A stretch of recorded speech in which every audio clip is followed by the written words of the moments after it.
Hello, guys. Yahoo! Yahoo! Welcome, welcome. Hello. Let's see. Let me shout out for someone. I think Hidden In also streams. Hold on. Thank you so much for the subscription, Hidden In. Hidden In. Thank you so much. And hi hi.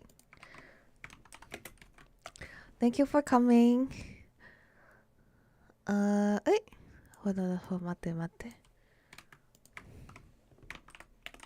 How's everyone? We're finally doing it. My Haikyuu love mail. Oh, Hidden is also doing podcast. What were you guys talking about last time? How are you, Sunwon? Whoa, congrats to being the first to the party again. Hello, Sea-Line. Oh, hello, Healy. Welcome. This is my Haikyuu introductory class. Okay, I highly recommend everyone. Oh, but there'll be spoilers. There'll be spoilers, guys. It's okay. It's okay. There wouldn't be. Oh, I mean, it's not like anybody would die in Haikyuu, so we'll be fine. We'll be fine. Oh wait. I see. Okay. I shut up myself. I see. Oh, 손에. Ah. Okay, you're not playing. You're not playing any game. Wait, but I've seen you stream before. I think your brain is ready to be volleyball pilled. Okay, let's go. So I think like Haikyuu is on one of my top animes I've seen. It's one of the top. Maybe like I guess I will like do like a anime tier list. I think I've done one before, and a lot of people are kind of like upset about it because I'm very picky. But Haikyuu is definitely like one of the A++ ones, alongside with like Full Metal Alchemist and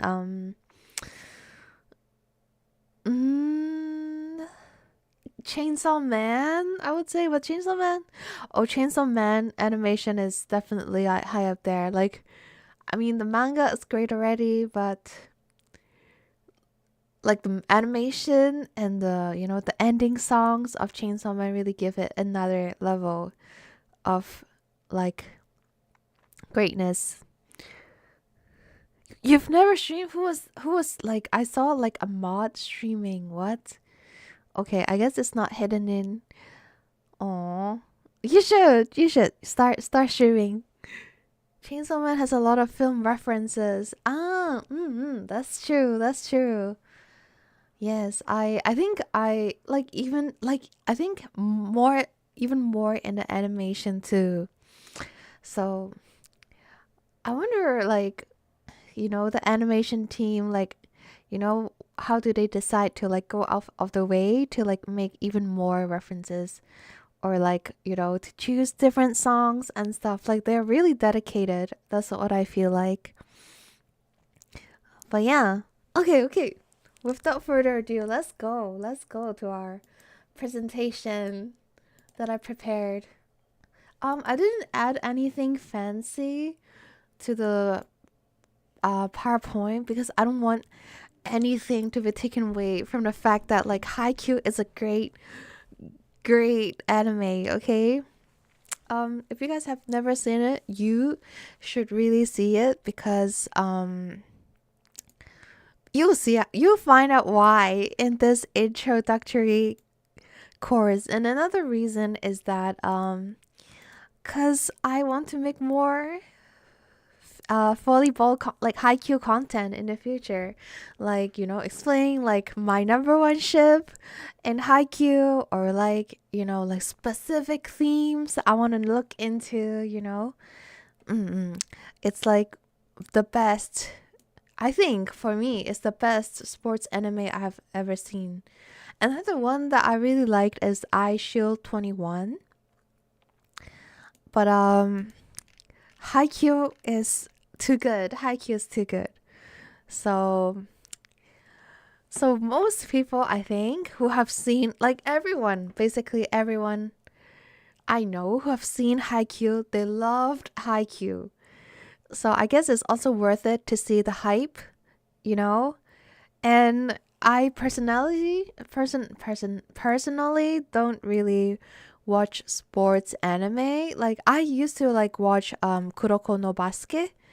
That was one of the sports anime that I have watched. But like I think after Kuroko no Basket, like I stopped liking sports anime. Like, and it's not like Kuroko no Basket is like exceptionally good, right? I think I'm like, nah, they're always like that. I also watch Prince of Tennis, and 𝐼Shield 21. You just finished Haikyuu. Oh my god, wait, like anime or manga? Hello, 𝐂𝐴𝐚. Okay, 𝐂𝐴𝐚 is a artist, fellow artist. Oh my god. Wait, cause I still haven't finished manga. Oh, same. Okay, I still haven't read the manga, but oh, thank you for the shout out, Lili. I was going to do it, but then I realized I was not locked in. But I think when I love something too much, I don't want it to end. Like I don't want it to end, so I never continue reading manga. Like it felt like it gave me a paralyzation of like like the heaviness of it paralyzes me. Like I can't bring myself to pick up the manga. It feels like such a journey. I love 𝐼Shield 21, even collected all the manga volumes. I see. Men of culture. Amazing. You read Aoi Aoashi. That was a good read. Aoi Aoashi. Is that like a name of a manga or like somebody's name? Oh, okay. Oh, let's see. Basically the show is called Aoashi. Ashito Aoi. I see. Football manga. I've never seen that one. But the art looks pretty nice. Oh, the anime looks pretty nice. Damn. Okay, and another sports anime that I recently watched is uh Oblivious Oblivious Battery? Oblivion Battery? Oblivion Battery. Oblivion Battery. And that one was really good too. I think maybe before second season come out, I will do like a video essay on it so that like everyone can watch it together. Maybe like I'll do it like a month earlier so that people can catch up of the first season. Yeah, can't wait. Okay, so let's start with Haikyuu. Like we're talking enough talk about other animes, but so I think it's very hard for me to talk about like everything I love about Haikyuu, because every details, every moment, even the music, is too good. Like I can even do it in seasons. Each season I can have their own video essay. Like there's so many themes and topics to talk about as well. Like sometimes I just lie down and think about Haikyuu, like it's my Roman Empire. I just think about random things about Haikyuu. But it was very hard for me to do it because I when things get too good, I get like a little bit of like paralyzed. I'm like But I decided that I should still do it because, people are good and good people deserve to know about Haikyuu. And after you guys watch it, you'll understand more, or better. Like if I decide to make like more analysis of Haikyuu in the future, there's a lot. Like I think a lot of the stuff that I think about is like Haikyuu in comparison to other shows too. But like I feel like that would be very controversial. Like I'll get attacked by like other fans. So we'll see. Maybe that would be my censor content, like just just fishing hate from other people. Okay, so something like I think I've briefly talked about before, but I've never really talked about, like it's like my personal criteria for a good anime. So of course you need like the good animation, the art style needs to be pretty, and the transition and the visual effects needs to be great. Like the transition being like, I think Mappa is very known for their very smooth, very clean transition. Um, and the visual effects is like, the after effects or like stuff like, the lighting and stuff that you see. So those things, I think, a lot of anime after like the first season or after a while, like the animation start getting distorted for a little bit because they kind of like outsource them. And I know it's not like the fault of the anime studio because like, well, like the anime people, because they don't get paid enough, so I don't blame them. But it's such just one of the criteria, but it's not the most important criteria for me. But like for it to be like a masterpiece in my books, it has to look good. So it can't look too like wacky. I read the first volume of manga, but that was so long ago. You should keep continuing after this video, okay? So there it has to have relatable characters. Sometimes they're really good characters and very charismatic characters, but they're not relatable. Like, okay, so one example would be like Adam from Skate. Like for me, I can't relate. Like he's like this insane, like flamboyant villain who has like a tragic past that made him to be like that. Like those characters, like I can't relate.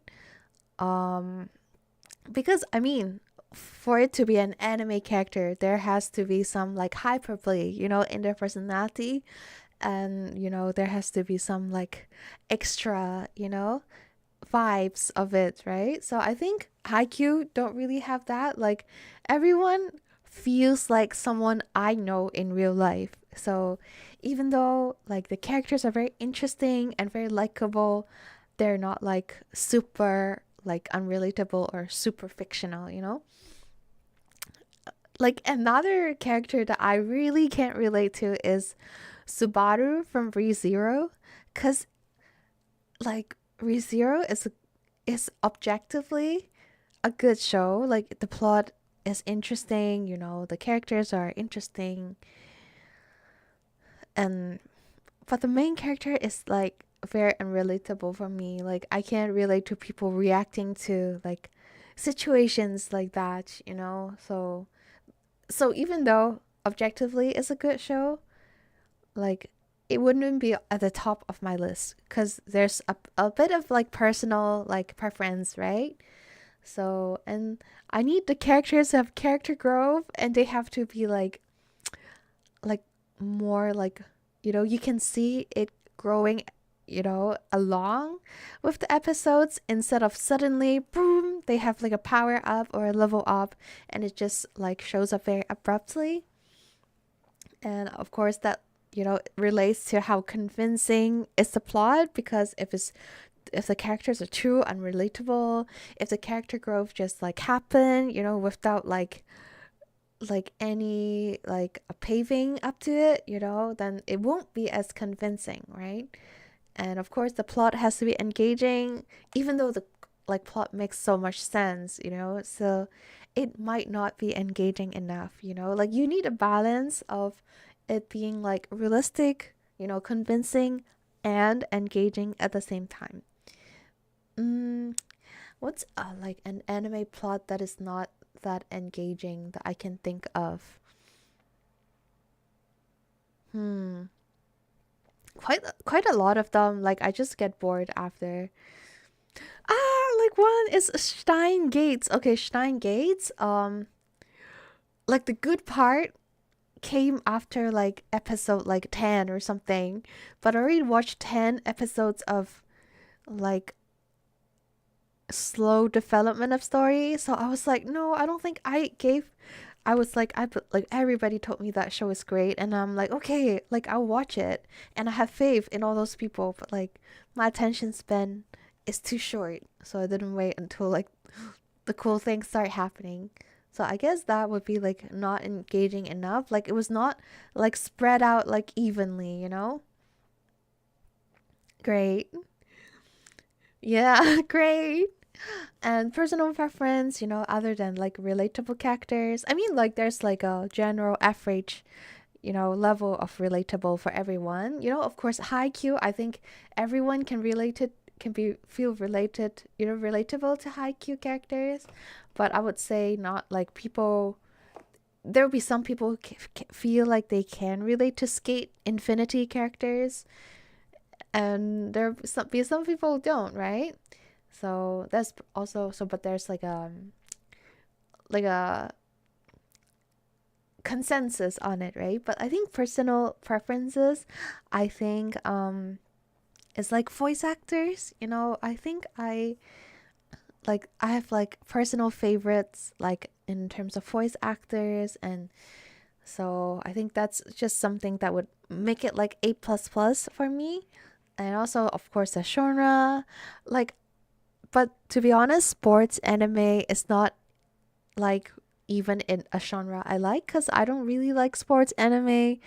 But that's why Haikyuu is so good, because even if you don't like sports, it will still be fun to read it, and you'll fall in love with like volleyball after you read it. So the topics, I really like those like moral topics, like political topics, or like those like basically morality level of topics, you know, like sci-fi, you know, like dystopia, those type of themes. And Haikyuu is none of those, but Haikyuu is just that good. And Haikyuu is so good that it doesn't need to have all those intriguing things. It talks about like relatable people doing relatable things, like, you know, doing just sports in like a modern day contemporary timeline, you know, but it's still so good. Big idea topics. I guess I don't like daily stories. I don't like nichijo genre. Mm. But I wouldn't say those are big idea topics. I guess those are like controversial topics. But I guess I don't know. I can't tell what's big or not, right? Like big as in like the scale. Is there also less personal misunderstandings and miscommunication in Haikyuu? Hmm. Yeah, I don't think like there aren't like very explicit misunderstandings or miscommunications. Of course there are like different people's like interpretation of like a scenario, but like people in general, they try to like be understanding and like communicate with each other while still being like Japanese enough, you know, instead of like unrealistically suddenly they all talk like JoJo characters, you know, where they explain everything on their mind. So, okay. So next, yo. Okay, so animation quality. For Haikyuu, of course, is pretty art for the most part because I think in season 4, like the art style changed a little because the manga art style also changed because of course like if like the Furutate sensei has been like drawing for so long, of course there's like change. And like I prefer the first part of the art style, but but the art is still good, okay? Like the perspective, the poses, there's nothing bad about it, right?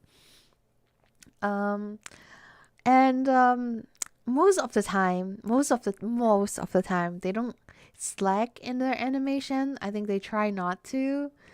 But I think that's very like hard to avoid sometimes, like in anime and stuff, and like people don't get paid enough, and like that's why I always buy like anime merch of anime I like, so that like I can support them more to show them like, oh, these people are doing something good, right? Okay, so another quality of Haikyuu is that they have very smooth transitions because I think it's by IG Production, the studio, and I think I love all shows made by IG Production. IG Production was like part of Ghost in the Shell as well, so they are very like, they have a lot of experiences, and they're very good at making sci-fi, and I really like sci-fi stories. So I always follow like what they are making. But they also did really well with Haikyuu, like the tension, the excitement was like very well shown in the anime. Um of course they use a lot of visuals as literary devices. I think like all animes do that basically. Even the most like simple just happy-go-lucky type of anime, I think like it's like still an art, right? So they still try to use like the visuals, for example, like the lighting to like foreshadow something, or like use it as a metaphor. There's so like the artistic sense in it. And of course like they have a lot more in Haikyuu, I would say. And the sounds, the music, of course, in Haikyuu is good. The voice acting is good. I think like this is like very basic. I think for like like it can't get that bad. But I do see that like there are animes that like I don't have a lot of like impression of with like its music and like voice acting. And there's no excessive visual effects. I don't like excessive visual effects. Like because especially as a sports anime, so no one really have like superpowers, in especially in Haikyuu. So like you don't really need all those like neon lights and like movement and stuff, right? So I like that for Haikyuu. I know like there's some animation who have very grand visual effects like Kimetsu no Yaiba, but like it's not fitting for Haikyuu, and I like that Haikyuu doesn't just like flaunt those type of like effects.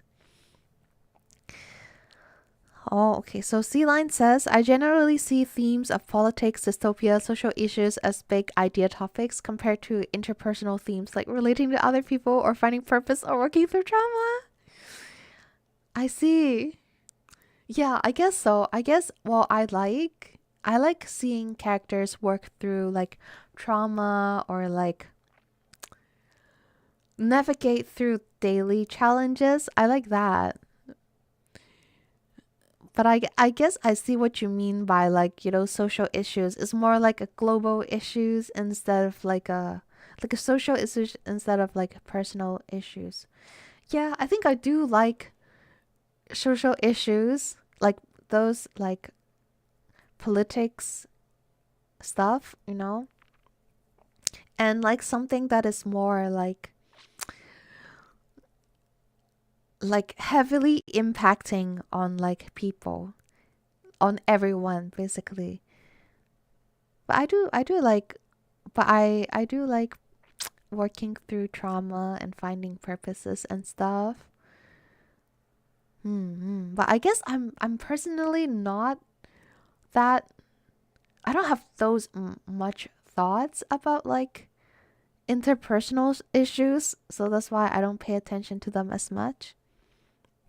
Hello, Mugi. Yes, I love Haikyuu, and I love people who love Haikyuu. I love you, Mugi. Okay, next.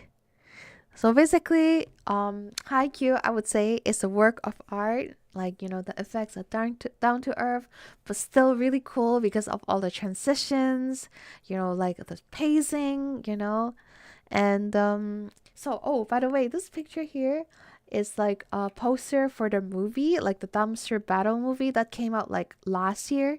I went to see it in the cinema, and it's the bestest animation ever. Like, it's like a feast for their eyes, and like, and they put so much love in the art.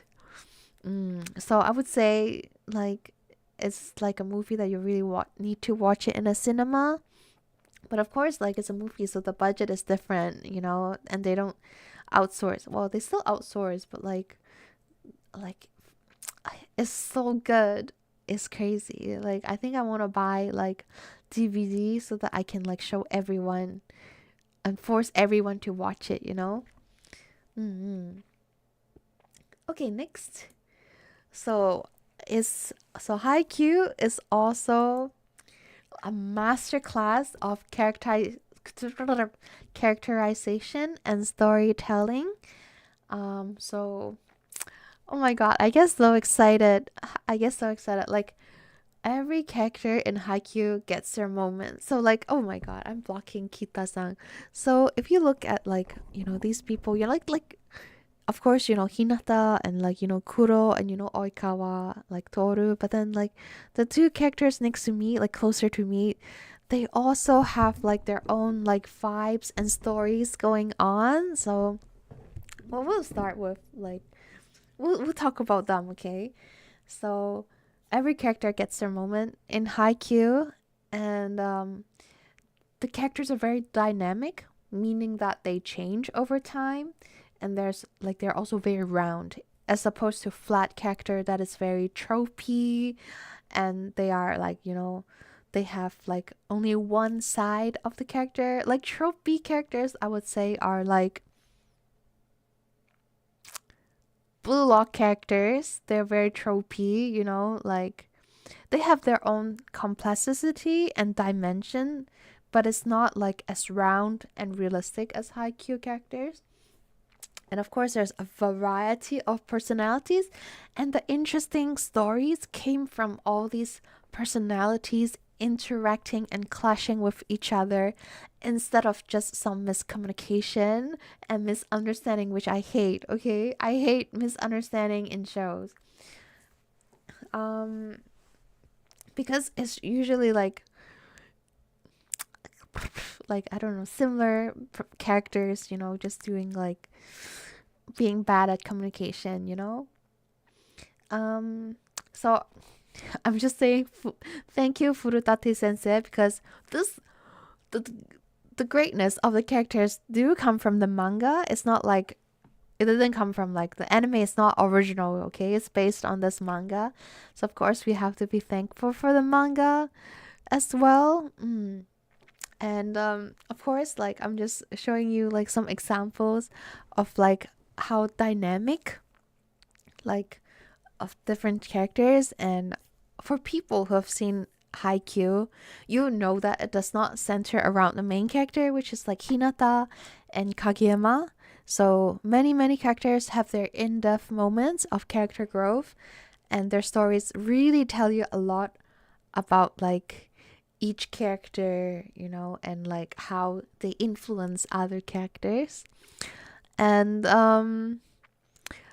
and for me, the formula of me liking someone is basically the more I know about them, the more I like about them, basically. Unless they kill people and are like criminals and like sinners, like I mean, if they're really bad and unredeemable, then I might not like them.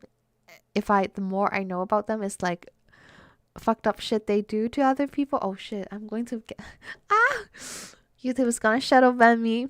But anyways, so I basically like everyone in Haikyuu because like no one in Haikyuu can kill. Did I? I guess like someone did kill like Daichi, multiple times. But anyways, so and I mean so in Haikyuu, even though I said I don't like assholes, I do like assholes in sports anime because like it's not like they're killing people, they're just very competitive, and especially in Haikyuu, they really love their competitiveness because they're competitive because they love their sports, and I think that's kind of wholesome in a way. And it's like, sometimes people's love manifests in different ways, and some makes some people like a little bit more twisted, and like angry, and like jealousy, but it's still like very interesting characters. Oh, yes. Okay, Slam Dunk is also a good one, but I've never watched Slam Dunk like the whole thing. I've just watched it here and there. Hajime no Ippo. Hajime no Ippo. What is Hajime no Ippo? The name looks interesting. Oh, it's boxing. Ooh, I've never seen a boxing manga. But yes, welcome, Jack Hakuoro. Welcome to my Haikyuu love mail. Yes, people get killed in Haikyuu. Haha. For sure. Please watch to find out how. Competitiveness brings out that behavior. I see. I would probably like Hajime no Ippo. Yeah, I would probably like Hajime no Ippo. Cause I like fighting scenes. Oh, there's an anime too. Nice. Okay, so and okay, so back to Haikyuu. So Haikyuu, even though some characters appears to be standoffish, like Oikawa, or like unpleasant, they also have their soft side. So that's what I meant by like dynamic and round characters, because like they're so full of characters, it's not flat, and the kind and sunshine characters can also be a psychopath, Hinata, so that's what I love about Haikyuu. Like in your pursuit of your goal, you might seem like a villain in some people's eyes, or like there's some things that you really have to do, even though you might not want to do it, or other people might not like you doing it. There's all these like realistic expectations, I think, in like regarding like the path on becoming like an athlete. So of course we talk about Hinata. We had a whole episode, a whole stream talking about how Hinata is kind of borderline psychopath. And so wait, okay, so like I also like I have another character that I really need to share about like their dynamics, like, and like perfection of characterization, but I feel like I put him in every slide, so I'm like I cut him off the slide, okay? And we'll talk about Kuro. Okay, next is Kuro. And Kuro in Haikyuu, he looks like, I don't know what his character is supposed to be like. I think he's very, very popular amongst like female fans, like, or like kind of girl fans, and like, but I don't know, like from like a male gaze, what is he like? Because I do feel like even guys think he's very cool. So I'm not sure, but like I'm not sure if it's right to call him like a playboy, because he doesn't do anything flirty to people, but like he is insanely charismatic, but also a little bit sleazy. He reminds me of like a businessman. So like a salesperson. That's what I think he is. And he's also voiced by, Gojo, like Satoru Gojo from Jujutsu Kaisen. He has the same VA as that guy, so it like double the sleaze. But he's the softest, bestest boy in the anime. Like he has his soft side, he's a good captain. He like supports his teammates and he really genuinely likes volleyball. And the reason why he's a little bit like a sleazy salesman is because he's trying to sell volleyball to people, okay? So and on one hand he's so charismatic and stuff, but on the other hand, he's not like super quirky in his place. He's just like you don't really get like a focus on him on the match, like in the competition itself. Like he's just being like very sturdy, very dependable, but like usually off the court you'll see how like much of a sleaze he is, but he also does not have bad intentions. So I do feel like there are a lot of characters, like a lot of people in real life, they might look like aggressive, or they might look like, you know, sleazy, or like kind of cunning, or like they are like, they look like they have a lot of like deep like scheming, but they're just chill. Like, I mean, they scheme and they think a lot, but it's not like, it doesn't mean that it comes from like a bad place. I think I don't see a lot of characters like that, so I love that for Haikyuu. Playboy but not in your face, says Mugi. Yes, I agree. Like everybody feels like the attraction, but he does not have to do like actual flirting. He's just that charismatic. A psychopath in volleyball sounds intense, says Jack. Uh okay, like like it's kind of half a joke that like Hinata is a psychopath, because like Haikyuu is nothing like Blue Lock, where everyone is like full of like negative emotions, like like, but it's more like he just knows what he wants and he will put himself as number one priority on his way to get there. And if teamwork is what's needed to get there, he will also do it. But if like pushing other people away or forcing himself into something is the way to get what he wants, he will do it as well. So he's, in a way, he's like very cold, okay? But he's sunshine. Like his personality is like sunshine, I would say. Okay, so and next is my favorite character, Oikawa Toru, and there can be so much analysis to do it, for Oikawa. And he basically came out in the first season in the like sixth or seventh episode, if I recall correctly. And I think like I like him because he's a menace to the main characters, and usually like I'm not like immediate supporters of the main characters. I'm the type like who always like the side characters more. So I'm like, yes, someone show them what's reality kind of thing. And Oikawa also shows up as like, instead of like sleazy but warm like Kuro, Oikawa is like fake nice, but he's actually like very scheming, and he thinks a lot and like plays mind games. So he is like a water sign. I don't know, like, well, he's water sign, but how do I describe that? He's okay. He's also cunning, and a little like he has his like very like sportsmanship, like that level of pride.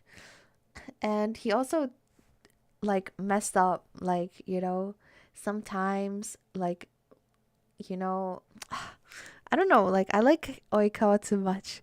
So basically he has all these bad things, okay? Like he looks like a villain. He is the villain because he hates Kageyama, which is like the main character. But on the other side, on one end, he has all these like negativity in him, but on the other side, he's also very hardworking. So he's basically a foil to Hinata. Both Hinata and Oikawa, they're not like the genius type. They're not like, you know how ultimately, if you want to get to the Olympics, you need like 80% of talents, right? But like both of them, they have their own talent, but not like physically. But they do work very hard and mercilessly towards their goals. So that's what I like about Oikawa. And he looks very flashy, right? He's like a, you know, ikemen character, and like Furutate sensei, that like he tried to like make a character that looks like ikemen, because you know all the other characters he had were kind of like more like bland, you know. There's no one who's like super charming at that point, so he created Oikawa. But then his comment is like Oikawa ended up being the most Jimmy character. So Jimmy is like, it's not bland, but like very kind of down to earth, kind of earthy, you know, type of character. So characters like Oikawa Toru really brings out a lot of themes and character developments, and I'll talk about it more in like the next slides about storytellings. So next, like the one with the bowl cut is Goshiki.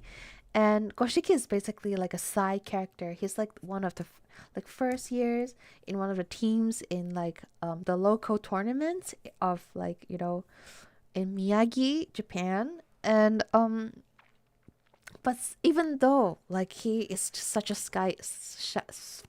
side character, there's still a lot of dimensions to him. So for example, like when we first see him in matches, he's like the kohai of everyone, and his like team is full of like all these very scary senpais who, like, you know, doesn't give him any affirmations, and their team is like very military style, you know. They're like kind of the last boss of the regional matches, right? And he looks like he just really wants to fit into the mold of those, like in the fit in the shoes of those senpais, and be like ultra strong. And then he's also very stubborn. He always wants to challenge his captain, which is like Ushijima. We'll talk about Ushijima later as well. And he's sometimes like scaredy about his senpais. He doesn't know what to do, and then he like mess up sometimes, like in terms of like play, and then he like a slip here and there. But like, and this is the impression, he's just like a typical, but like very like like a soon to be superstar, like a future star type of character. But at the and then in another season where there's like a camp for volleyball players in his school, like he shows that he's actually very reliable and independent. When he's with other kids his age, he's actually like, he has leadership skills, and he's like very independent. He's not scared of anyone because nothing can face him anymore, because his senpais are like the scary ones, you know. And he you know, acknowledges, you know, Hinata, you know, he doesn't really like hold a grudge, you know, against him, even though they're enemies, you know. So I'm like, wow, this is like just a good kid, like very respectable kid. He's ultra strong, like a prodigy. mm, I guess so, a little bit like that. There's the expectation of him becoming a prodigy, like he's like a uprising, a rising star. Yeah. And like Kageyama would be the prodigy, like genius, you know. Ushijima is also the prodigy, I think. And I think Goshiki is trying very hard to be that. And they do have that expectation of him because he is younger.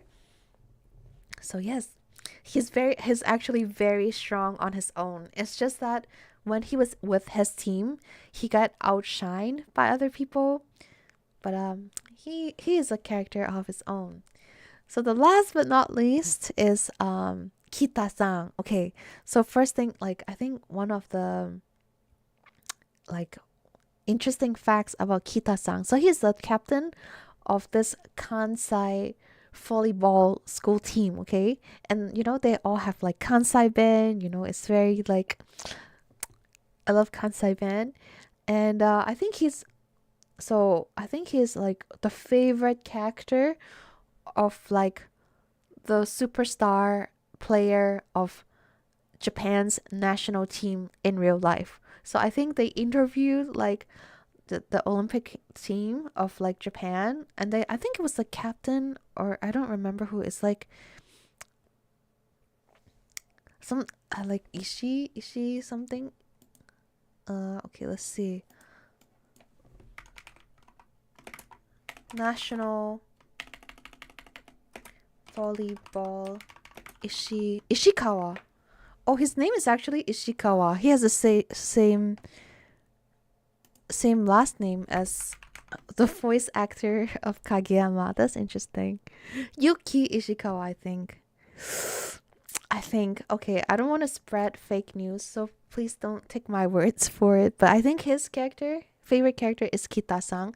And Kita-san is just like a side character in Haikyuu. But he's still very respectable. And the get moe of Kita-san is that like he has nothing special about him, you know? His teammates, like they all like there's like, you know, crazy, like flexible, like receiving guy, you know, and then there's like very strong, like everyone in his team is very strong.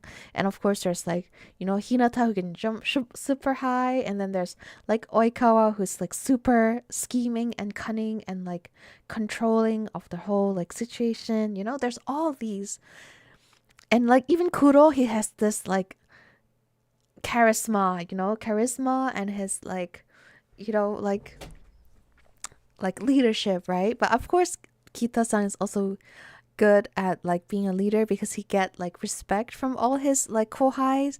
But like there's nothing super crazy about him. But the thing about him is he's very stable and consistent, and I think that's the hardest thing, like in like matches and competitions, you know, or like performances. You only have one chance, and his thing is basically whatever he can do in practice, he can do it in matches. It doesn't get better, but it doesn't get worse either. So it's very predictable and very reliable, and I think that's a very important quality and something hard to do, and that's why people respect him so much. He holds up under pressure. I guess so, yeah. Like basically what he's expected to do, he delivers. So he's also like a little bit like cool, you know. His face does not have a lot of expressions. He's just very chill, like very like calm, and he's just, you know, like he's like a leader, so he's very a little bit stern, I would say.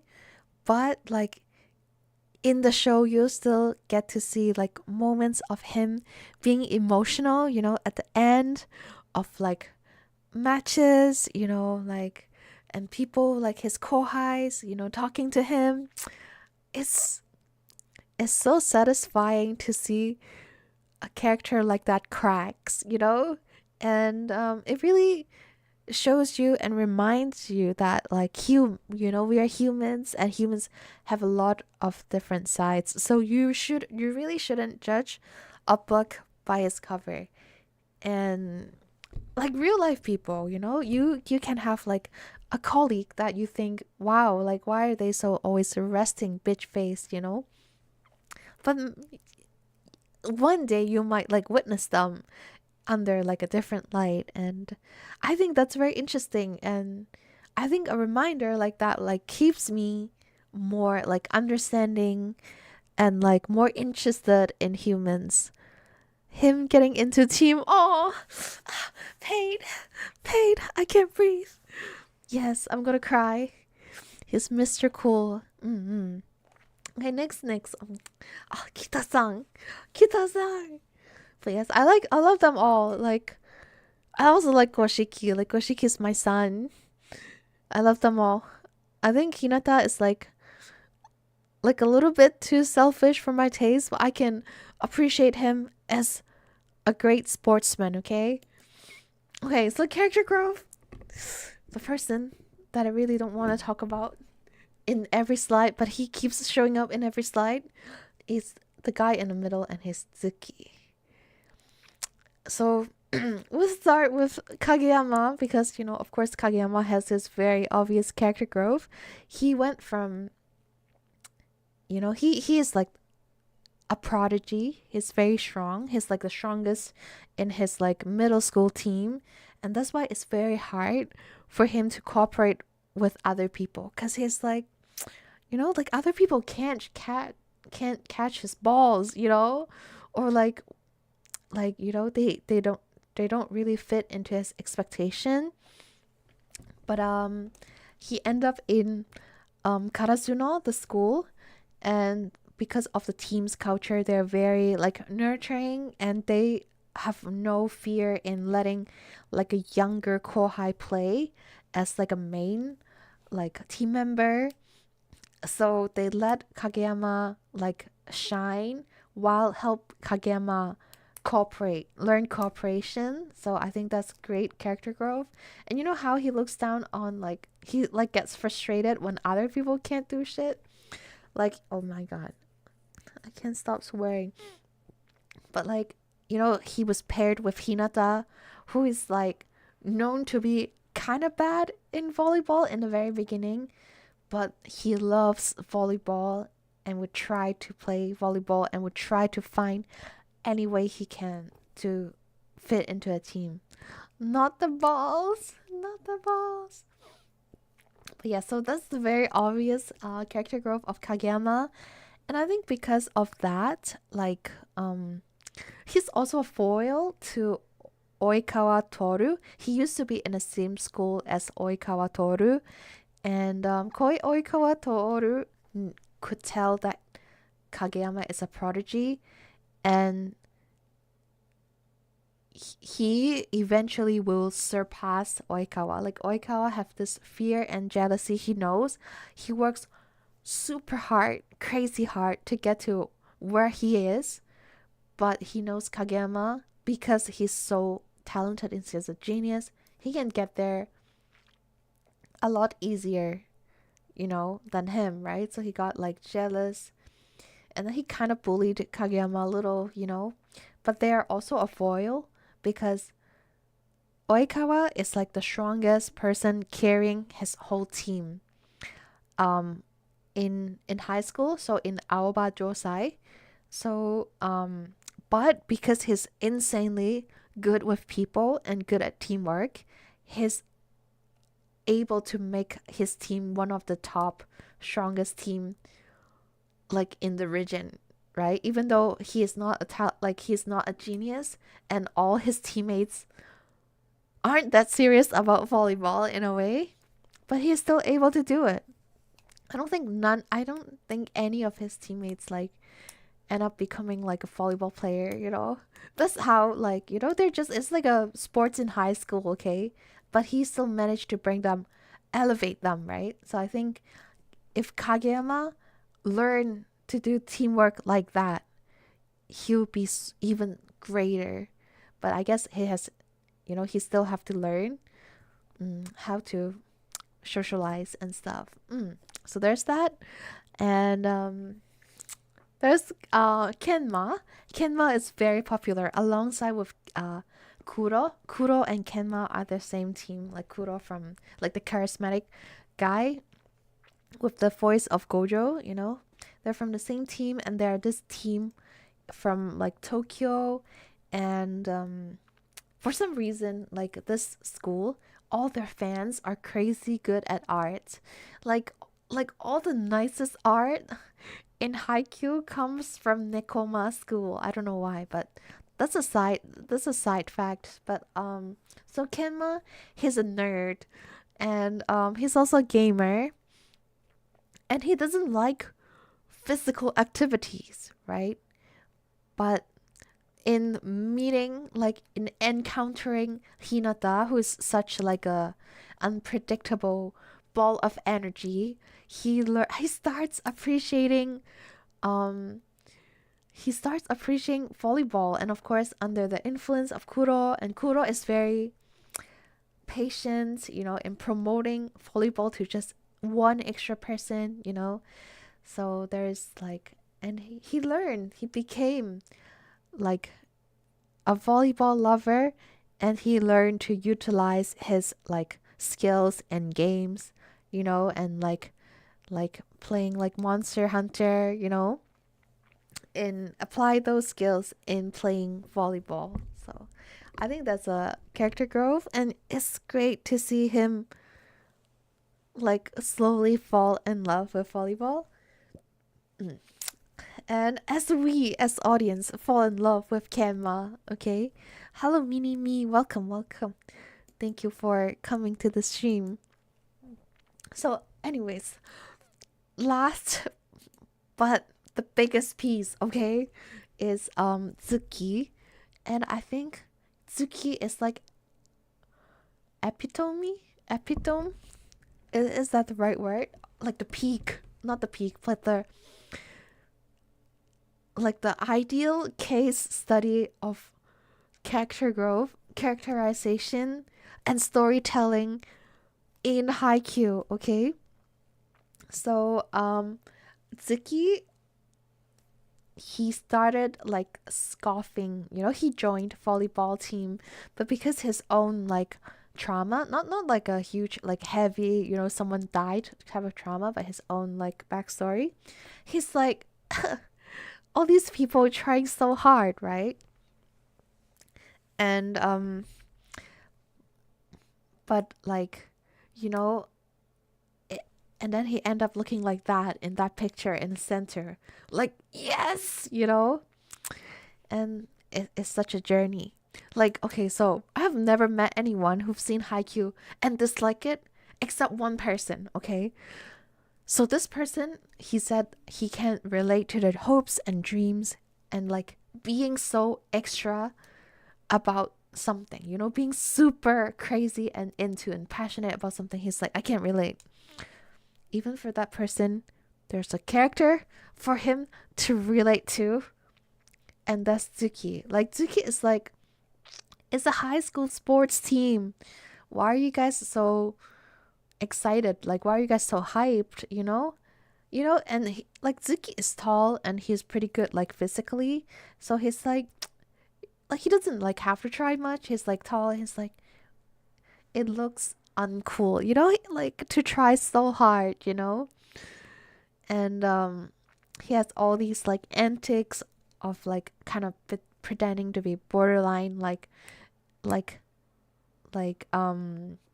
faking nice. He's a little bit of fake nice too, but he does it in a way that is very obviously he's faking. Like, he's like, yeah, of course, yeah, whatever you say, like those type of people, instead of like actually like trying to convince people. He's just like, I don't care, I'm too cool for this shit,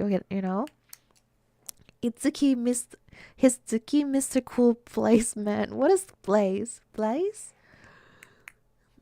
Yeah, but yeah, he's like, I'm too cool. Like, well, I don't think he genuinely think that, but he's just like scoffs, And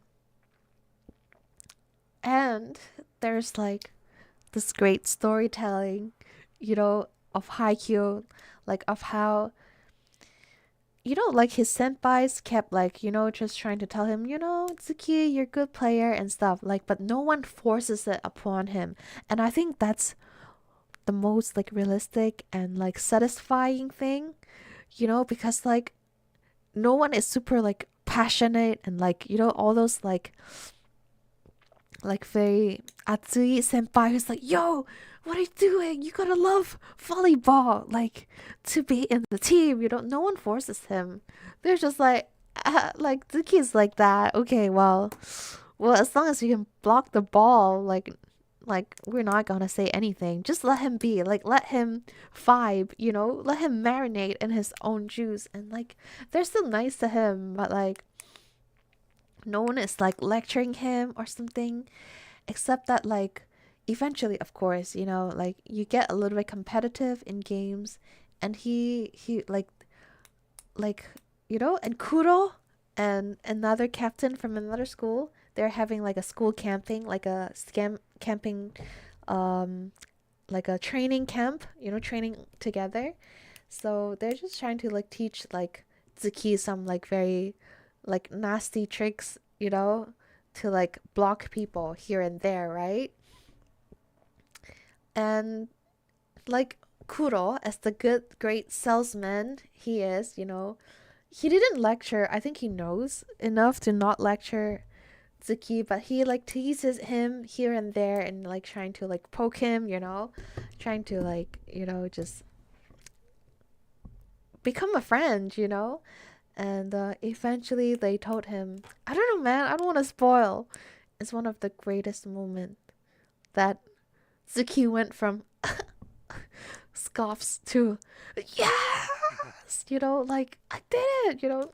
Man, I can't really spoil it for you. It's one of the best moments in Haikyuu. So, but there's that transition, there's that character growth, and you have to watch Haikyuu to learn what about like what it is. Okay, so of course, like as I mentioned, and I'm pretty sure as you can tell, the storytelling of Haikyuu is insane. Okay, blase, cool blase man.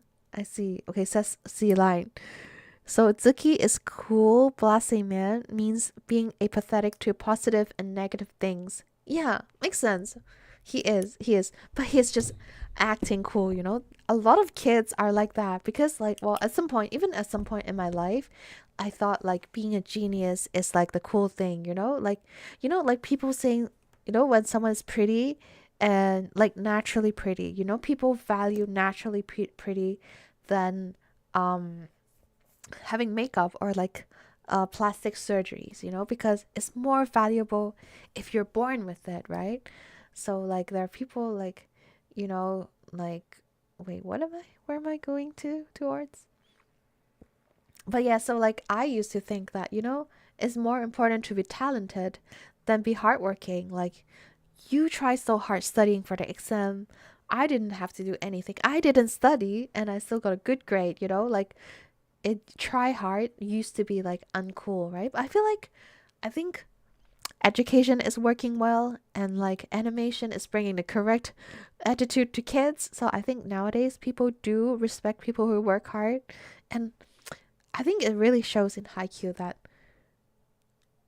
you have to work hard no matter how much talent you have. And you know, like it's not cool. It's not like that cool to be like just talent and only good, you know? It's all hard work if you want to reach the top. Yes, yes. Exactly. Um but yeah, but like Zuki, he's just like he had that enigma. Is it stigma? Stigma that like trying hard is not cool, you know? We've all been there. Well, not all of us, but I think like in middle school I really learned to appreciate people who are hardworking and people who are organized, you know? The chaotic genius. Ah! Like the character in Blue Lock, like Nagi in Blue Lock. Not cool. That's the true uncool, you know? Like you, you gotta work hard. You gotta be organized and you gotta love the thing you do, you know? Instead of just like I'm just good. Okay, wait. End of ranting. End of ranting. Let's move on. So so I think the best part of Haikyuu is that it's very convincing and realistic, you know, like it has the right balance between like fun and passing the threshold of suspension of disbelief. So apparently I just learned like threshold of suspension of disbelief like very recently. Basically, for some people, the story needs to be a certain level of convincing to be fun to watch. Like Teletubbies. Like there's no physics or no realism in Teletubbies, right? So like it's very hard to enjoy Teletubbies for me because well, I think for a lot of people too because like for it's for kids, right? So like for adults, because we have a higher expectation of like suspension of disbelief, like that's why shows like Teletubbies wouldn't appeal to us as much, right? But I think like I have a high threshold of that because I don't like seeing people unrealistically happy. That's why I hate main characters. But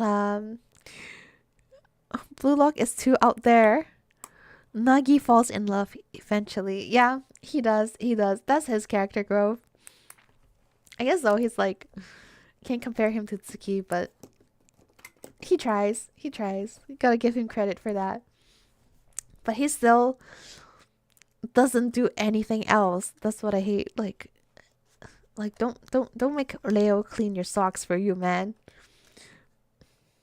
But anyways, so for me, I really need like a very convincing plot for me to enjoy a show. That's why I am terrified of shows like SpongeBob and Spy Family. I can't enjoy Spy Family at all. Yeah, like because it's too messy here and there and like like inconsistent world building, so I think that's part of the reason why I can't enjoy a lot of shows. But Haikyuu has zero problem in that. Like, like it's convincing. No one is crazy rich. No one is crazy talented. Unlike characters from Blue Lock, like no one is like the richest from the richest family in Japan, okay? And somehow like they want to play football with in duel with someone else when there's only one winner. Blue Lock is the first show I watched and I was like, yup, show for Fujoshis. I don't know, man. I don't know, like I guess so. I guess maybe for teenage girls, maybe, cuz I feel like it's that what like I don't think like women enjoy that type of man. That's what I think. They are like a lot of them are red flags. But anyways, so some people might mistake like realism as like darker themes, and like horror of the real world, like it's not always like rainbows and sunshines, like the like athletic world is cutthroat, you gotta betray your friends, you gotta be selfish, you gotta be egoistic, but I think realistic is more like when no one is crazy rich. So Ushijima, so he's in the second panel over here.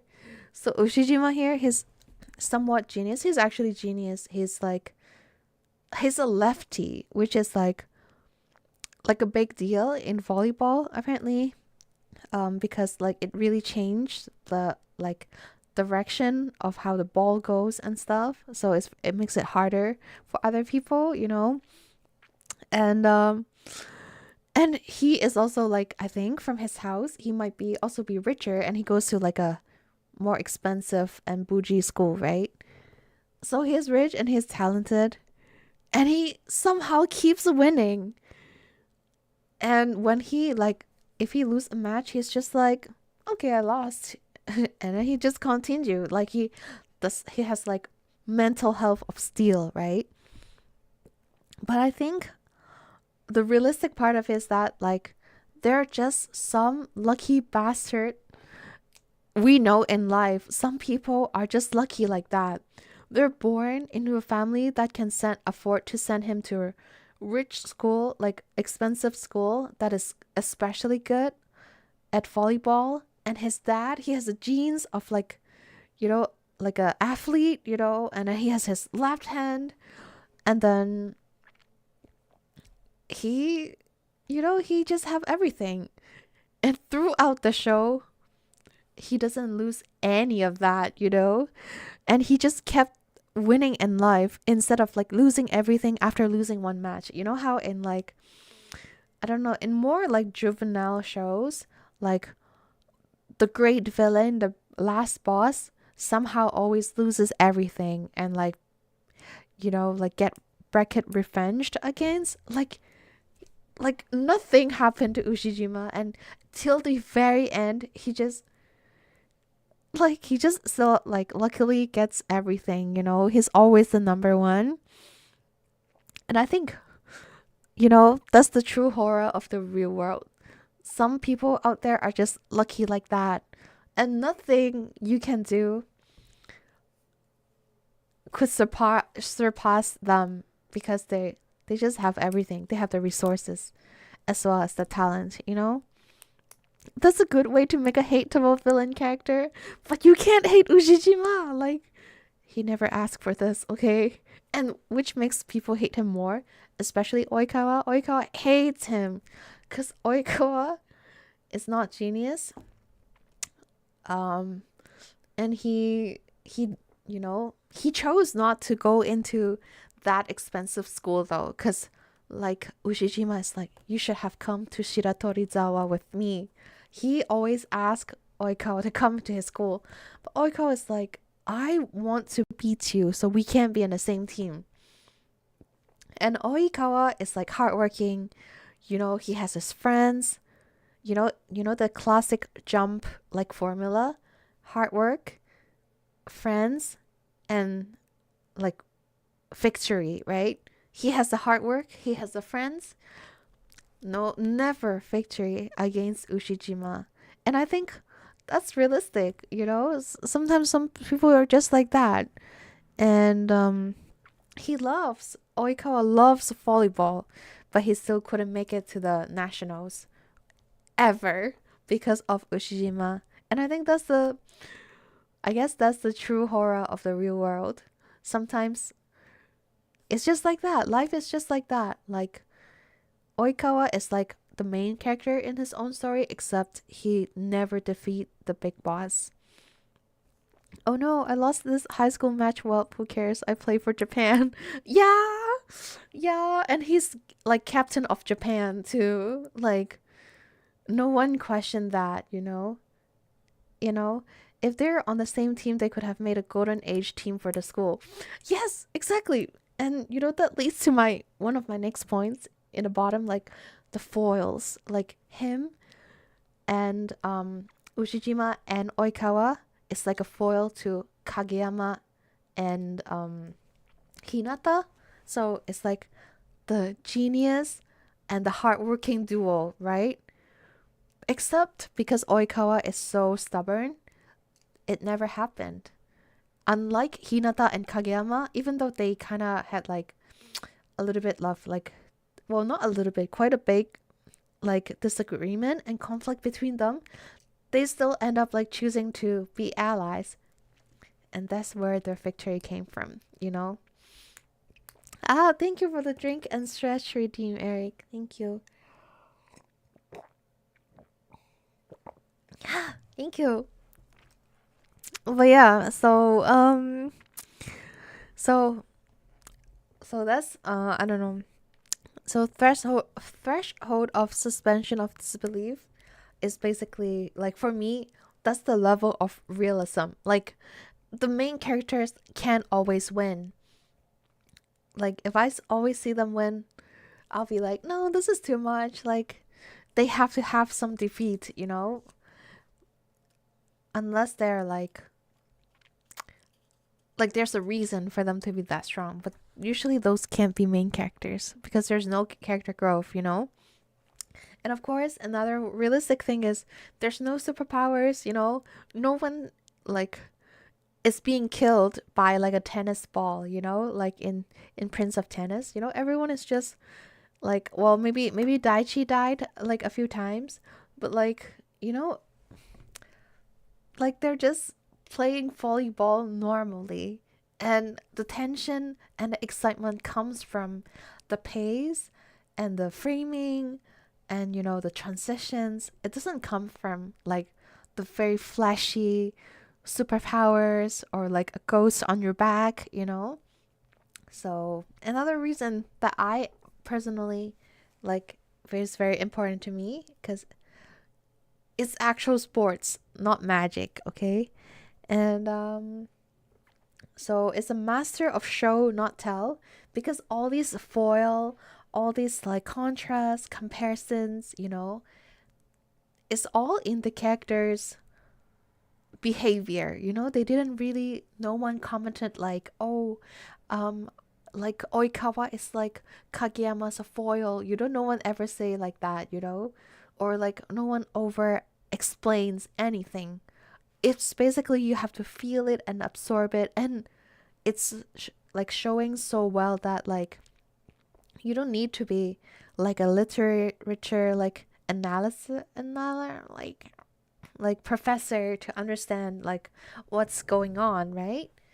And yeah, so the need to make people, so I think the of course the center, like the purpose of this show is to make people like volleyball, and of course is I think is also a way for Furutate sensei to try to gain like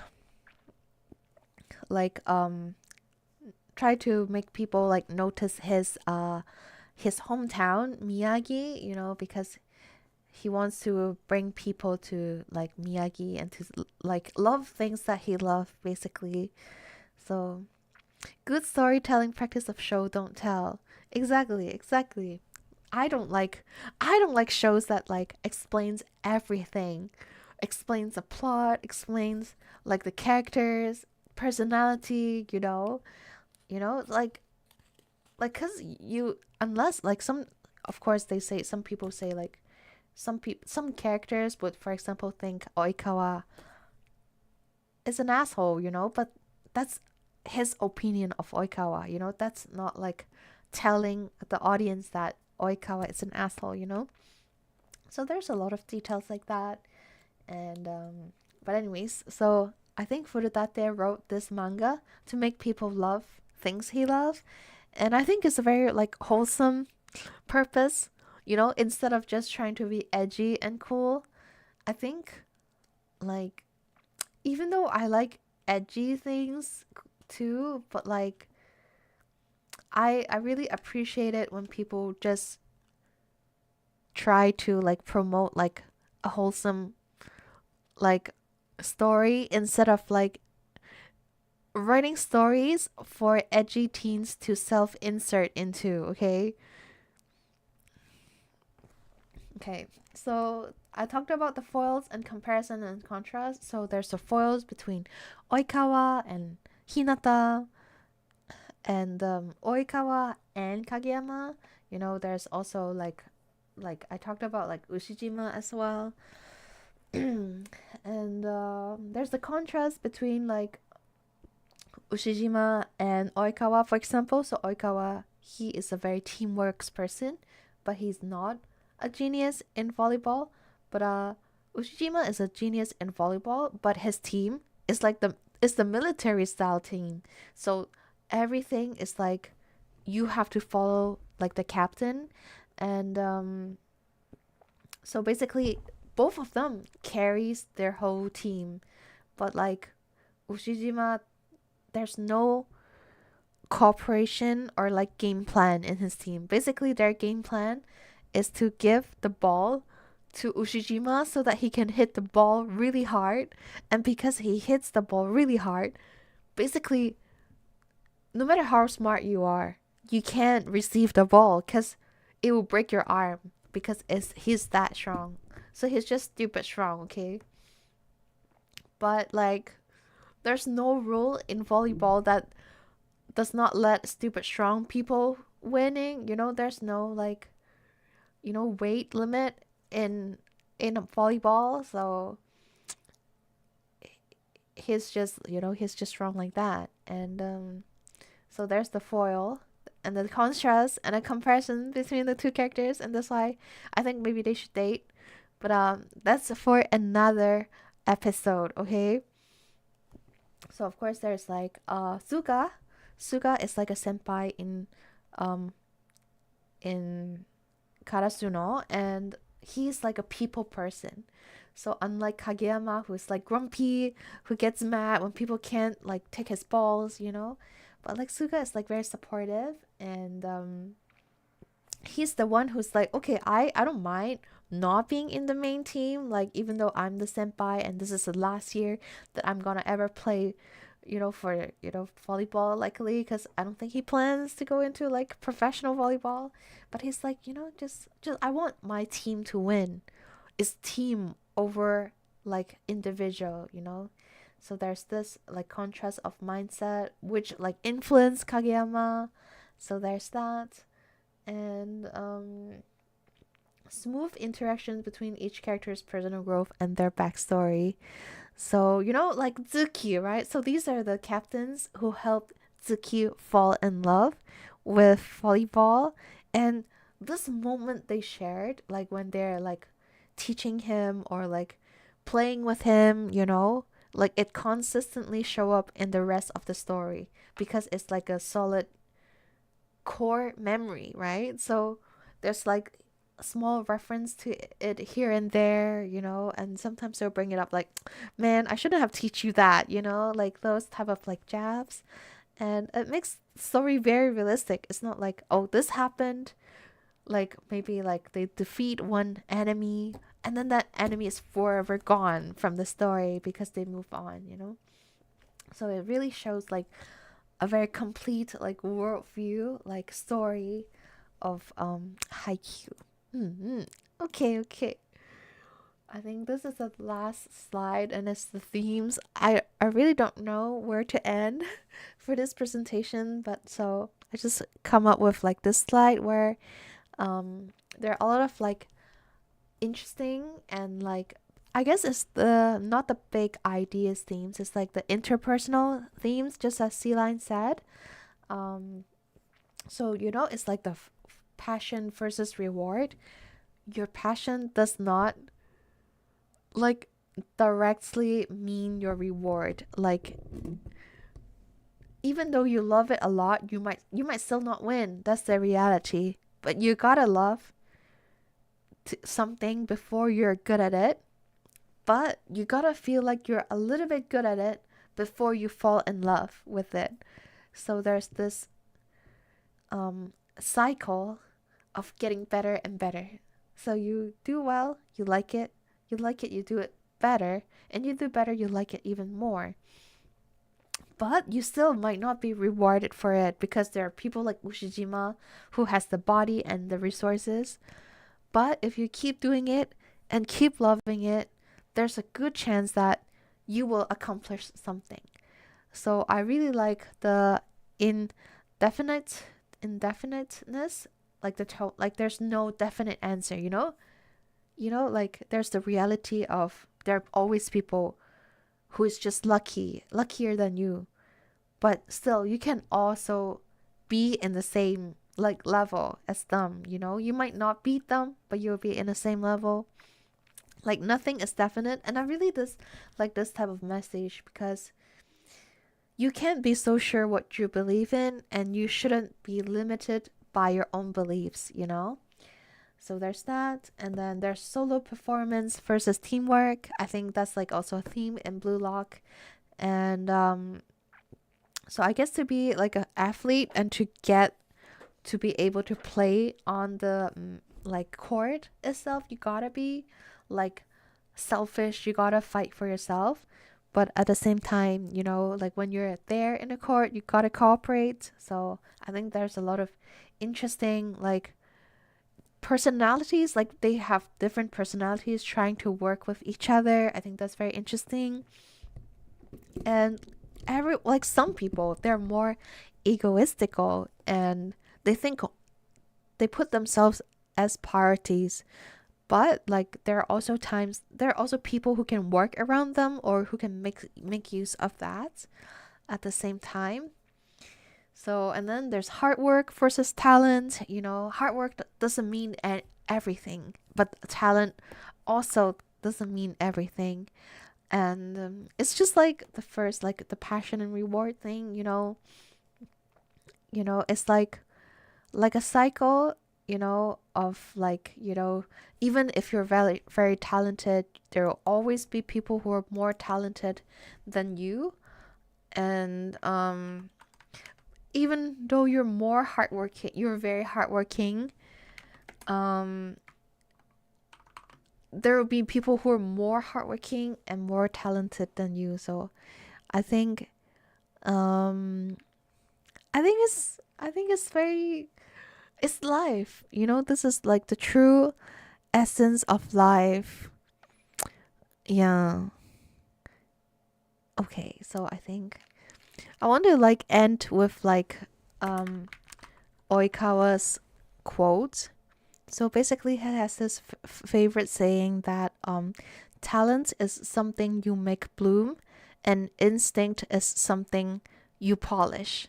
So basically, it's his whole philosophy of talent is not everything. Like, he can work and polish until it blooms.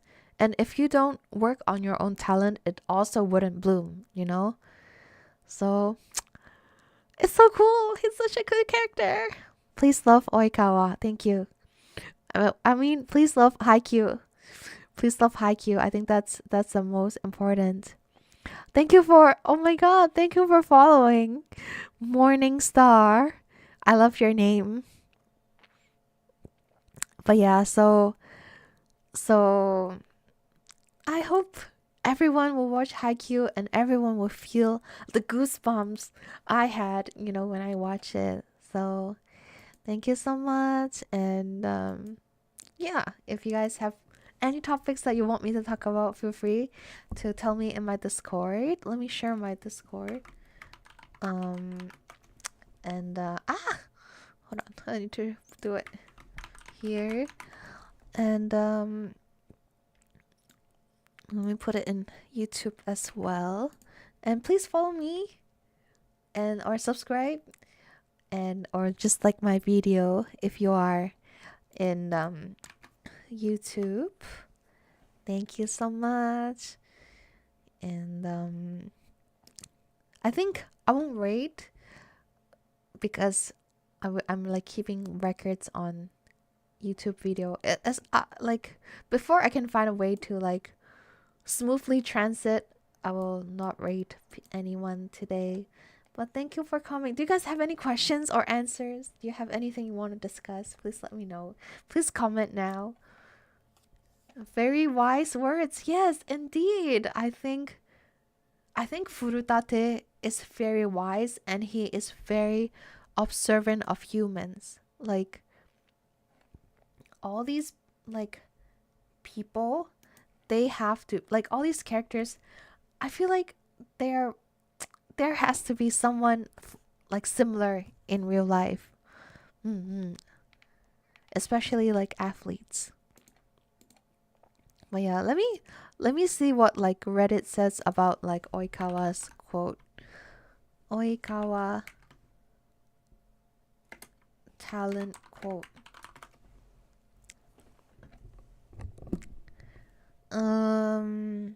I guess it's like about him. Well, I can't find the. Oh, I find it. But anyways, for my own interpretation, I think he's saying it as if like to Kageyama and to himself, like talent doesn't mean like everything. So he can still. So according to Reddit, he thinks, you know, he's saying that although he's not a genius, he can still bloom and polish his skills, and that's where true talent lies. But you know, he's born with a pretty face. That's something that you can also get by putting on makeup and doing plastic surgery. But I guess that's not the priority of an athlete. So he basically got something nice that is useless for his career. It'd be like that. It'd be like that in life sometimes. Like, what if like sometimes, you know, what if I am super good at picking up garbage? And unfortunately, the world does not reward people who are good at picking up garbage, you know? Like, well, I mean, I guess people still earn a lot picking up garbage, but what if like my talent is me being a waitress? Like the peak. Anyway, actually, you can work in CN Tower and you can get like $100 tips per hour. Never mind. What if my talent is breaking crayons, okay? Like, and the society does not need people to break crayons. Maybe in like a parallel universe, like crayons are like big bad monsters that eats humans, and like that type of talent would be useful elsewhere, but just not in this life. And it's very unfair. I guess Oikawa is suffering from having good looks, okay?